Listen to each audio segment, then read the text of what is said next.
ಸರ್ಕಾರಿ ಸ್ಥಳಗಳಲ್ಲಿ ಆರ್ಎಸ್ಎಸ್ ಚಟುವಟಿಕೆ ನಿಷೇಧ ಸಚಿವ ಸಂಪುಟದಲ್ಲಿ ಮಹತ್ವದ ನಿರ್ಧಾರವನ್ನು ತೆಗೆದುಕೊಳ್ಳಲಾಗಿದೆ. ಶಾಲಾ ಕಾಲೇಜು ಆಟದ ಮೈದಾನದಲ್ಲಿ ಕಂಪ್ಲೀಟ್ ಆಗಿ ಆರ್ಎಸ್ಎಸ್ನ ಚಟುವಟಿಕೆಗಳಿಗೆ ನಿಷೇಧವನ್ನು ಹೇರಲಾಗಿದೆ. ನಾವು ಮೊದಲು ಹೇಳಿದ್ವಿ ಸರ್ಕಾರ ಅಂತಿಮವಾಗಿ ನಿರ್ಧಾರ ಬರುತ್ತೆ, ಇದೇ ಸಾಧ್ಯತೆಗಳಿದಾವೆ ಅಂತ ಹೇಳಿ. ಯಾಕೆಂದ್ರೆ ಅದಕ್ಕೆ ಪೂರಕವಾಗಿ ಮುಖ್ಯಮಂತ್ರಿಗಳು ನಿನ್ನೆ ಕೂಡ ಮಾತಾಡಿದ್ರು, ತಮಿಳುನಾಡಿನ ಮಾದರಿಯಲ್ಲೇ ನಾವು ಕೂಡ ಇಲ್ಲಿ ಬದಲಾವಣೆಯನ್ನು ಮಾಡ್ತೀವಿ ಅಂತ.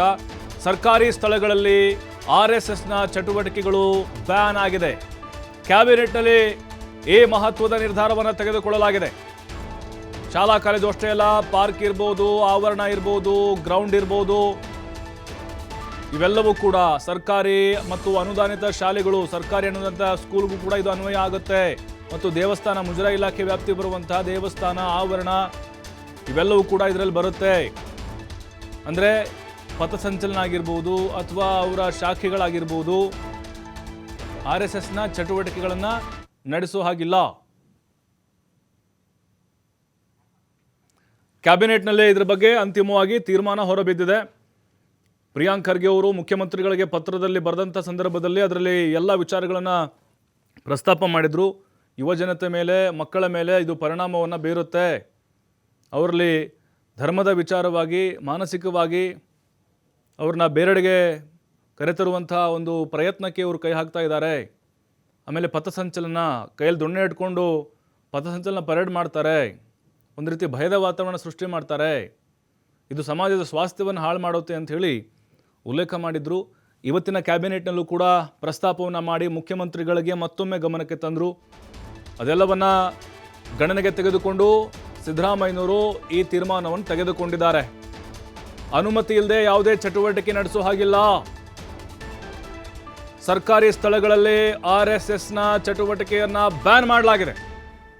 ಪರ್ಮಿಷನ್ ಬೇಕೇ ಬೇಕು. ಏನೇ ಕಾರ್ಯಕ್ರಮ ಮಾಡಬೇಕಾದ್ರೂ ಕೂಡ ಅಲ್ಲಿ ಸ್ಥಳೀಯ ಪೊಲೀಸ್ ಠಾಣೆಯಿಂದ ಅನುಮತಿ ಕಡ್ಡಾಯ ಆಗಿರುತ್ತೆ.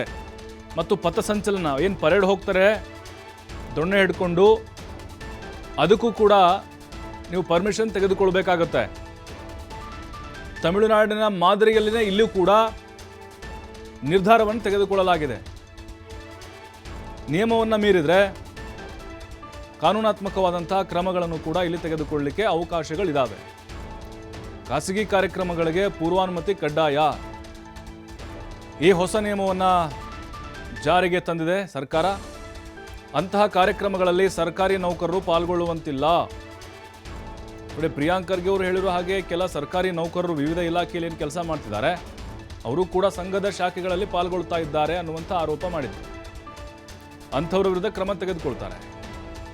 ಶಾಲಾ ಕಾಲೇಜು ಆಟದ ಮೈದಾನದಲ್ಲೂ ಕೂಡ ಚಟುವಟಿಕೆಯನ್ನು ಮಾಡುವ ಹಾಗಿಲ್ಲ.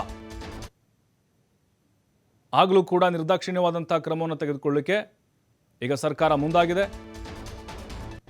ಸರ್ಕಾರ ಅದಕ್ಕೆ ಪೂರಕವಾಗಿಯೇ ಮಾತಾಡ್ತಾ ಇತ್ತು. ಅಂದರೆ ಮುಖ್ಯಮಂತ್ರಿಗಳು ಮತ್ತು ಸಚಿವರುಗಳು ಪ್ರಿಯಾಂಕ್ ಖರ್ಗೆ ಅವರ ಒಂದು ಪತ್ರ, ತಮಿಳುನಾಡಿನ ಮಾದರಿಯಲ್ಲಿಯೇ ಇಲ್ಲೂ ಕೂಡ ನಿರ್ಧಾರವನ್ನು ಮಾಡ್ತೀವಿ, CS ಜೊತೆಗೆ ನಾವು CSಗೆ ಹೇಳಿದ್ದೇವೆ ವರದಿ ತರಿಸ್ಕೊಳ್ಳೋಕೆ ಅಂತ ಸಿದ್ದರಾಮಯ್ಯನವರು ಹೇಳಿದರು. ಅದೇ ಪ್ರಕಾರವಾಗಿ ಕರ್ನಾಟಕದಲ್ಲೂ ಕೂಡ ಆರ್ಎಸ್ಎಸ್ನ ಚಟುವಟಿಕೆಗಳನ್ನು ಸರ್ಕಾರಿ ಜಾಗಗಳಲ್ಲಿ ಬ್ಯಾನ್ ಮಾಡಲಾಗಿದೆ. ಕಂಪ್ಲೀಟಾಗಿ RSS ಬ್ಯಾನ್ ಮಾಡೋದಲ್ಲ ಇದು, ಯಾಕೆಂದರೆ ಅದು ಕೇಂದ್ರ ಗೃಹ ಇಲಾಖೆಯ ಒಂದು ನಿರ್ಧಾರಕ್ಕೆ ಬರುತ್ತೆ, ಅವಕಾಶ ಅಲ್ಲಿರುತ್ತೆ, ಇಲ್ಲಿ ರಾಜ್ಯ ಸರ್ಕಾರಕ್ಕೆ ಇರೋದಿಲ್ಲ. ಈಗ ನೋಡಬೇಕು BJPಯ ನಾಯಕರು ಅಥವಾ RSS ನಾಯಕರು ಯಾವ ಒಂದು ನಿಲುವಿಗೆ ಬರ್ತಾರೆ ಅಂಥೇಳಿ. ತಾಕತ್ತಿದ್ರೆ ಆ ನಿರ್ಧಾರ ಮಾಡಲಿ ಸರ್ಕಾರ ಅಂತ ಸವಾಲು ಕೂಡ ಹಾಕ್ತಾ ಇದ್ರು. ಭಸ್ಮ ಆಗ್ತಾರೆ, ಕಾಂಗ್ರೆಸ್ ಸುಟ್ಟು ಹೋಗುತ್ತೆ ನಮಗೆ ಕೈ ಹಾಕಿದ್ರೆ ಅಂಥೇಳಿ. ಹಾಗಾಗಿ ನೋಡಬೇಕೀಗ BJP ನಾಯಕರು ಯಾವ ರೀತಿ ರಿಯಾಕ್ಟ್ ಮಾಡ್ತಾರೆ. ಕಾನೂನಾತ್ಮಕವಾಗಿ ಕೋರ್ಟ್ ಮೊರೆ ಹೋಗ್ತಾರಾ? ಕೋರ್ಟ್ ಮೊರೆ ಹೋಗುವಂಥ ಅವಕಾಶಗಳೇನಿದ್ದಾವೆ, ಅದರ ಸಾಧಕ ಬಾಧಕ ಏನಿದೆ, ಅದೆಲ್ಲವನ್ನೂ ಕೂಡ BJP ನಾಯಕರು ಚರ್ಚೆಯನ್ನು ಮಾಡಬಹುದು. ಹೋರಾಟದ ರೂಪುರೇಷೆಗಳನ್ನು ರೆಡಿ ಮಾಡಬಹುದು.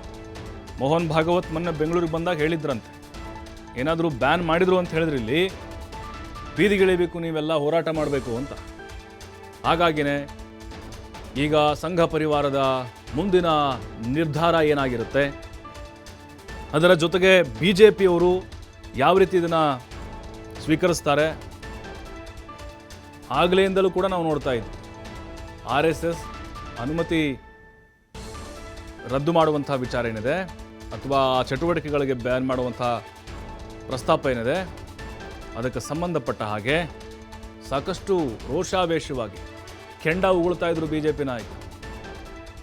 ಈಗೇನು ಮಾಡ್ತಾರೆ, ಅವಕಾಶಗಳು ಕಾನೂನಾತ್ಮಕವಾಗಿ ಪೂರಕವಾಗಿದೆಯಾ ಇಲ್ವಾ? ಯಾಕೆಂದರೆ ತಮಿಳುನಾಡಲ್ಲಿ, ಕೇರಳದಲ್ಲಿ ಇದೇ ರೀತಿ ನಿಯಮಗಳಿದ್ದಾವೆ. ಇಲ್ಲಿ ಹೇಳ್ದೆ ಕೇಳದೆ ಕಾರ್ಯಕ್ರಮವನ್ನು ಮಾಡೋ ಹಾಗಿಲ್ಲ. ಸರ್ಕಾರಿ ಶಾಲೆಗಳು, ಕಾಲೇಜುಗಳು, ದೇವಾಲಯಗಳು ಯಾವುದನ್ನು ಕೂಡ ಬಳಸೋ ಹಾಗಿಲ್ಲ. ಬೇಕಾದರೆ ಖಾಸಗಿ ಸ್ಥಳಗಳಲ್ಲಿ ಬೇಕಾದ್ರೆ ಮಾಡ್ಕೊಳ್ಳಿ, ಅವ್ರ ಮನೇಲಿ ಬೇಕಾದ್ರೆ ಮಾಡ್ಕೊಳ್ಳಿ.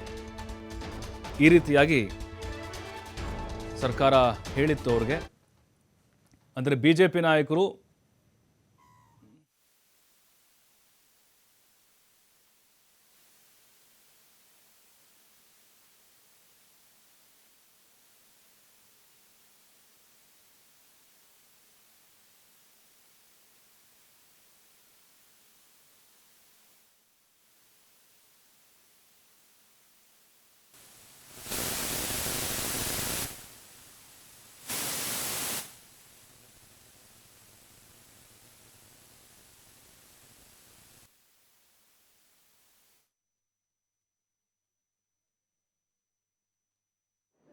ಅವರಿಗೆ ಅವ್ರ ಬಗ್ಗೆ ಮಾತನಾಡಿದ್ರ ಬಗ್ಗೆ ಉಗ್ರವಾಗಿ ಅದನ್ನು ನಾನು ಖಂಡಿಸ್ತೇನೆ.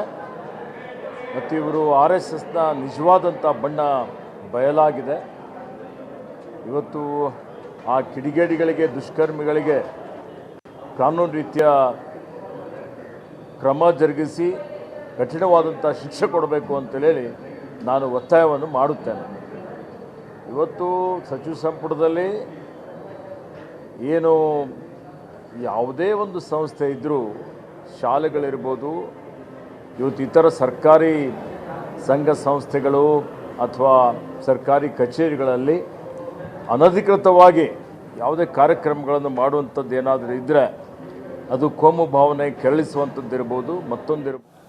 ಅಲ್ಲಿ 35% ಏನು ಆ ಜಾಗ ಉಳ್ಕೊಳ್ತದೆ ಅದನ್ನು ನಾವು ರೈತರಿಗೆ ವಾಪಸ್ಸು ಕೊಟ್ಟು ಕಾಂಪನ್ಸೇಷನ್ ರೂಪದಲ್ಲಿ, ಅದು ಭಾಳ ವ್ಯಾಲ್ಯೂ ಇರ್ತದೆ ಆ ರೋಡ್ಗೆ. ಸೊ ಇನ್ನು 40% ಬೇಕು ಅಂದರೆ ಯಾವುದಾದ್ರು ಒಂದು ರೆಸಿಡೆನ್ಷಿಯಲ್ ಪ್ರಾಜೆಕ್ಟಲ್ಲಿ ಅವರಿಗೆ 40% ಆಯ್ಕೆ ಮಾಡಿಕೊಳ್ಳಿಕ್ಕೆ ಒಂದು ಅವಕಾಶ.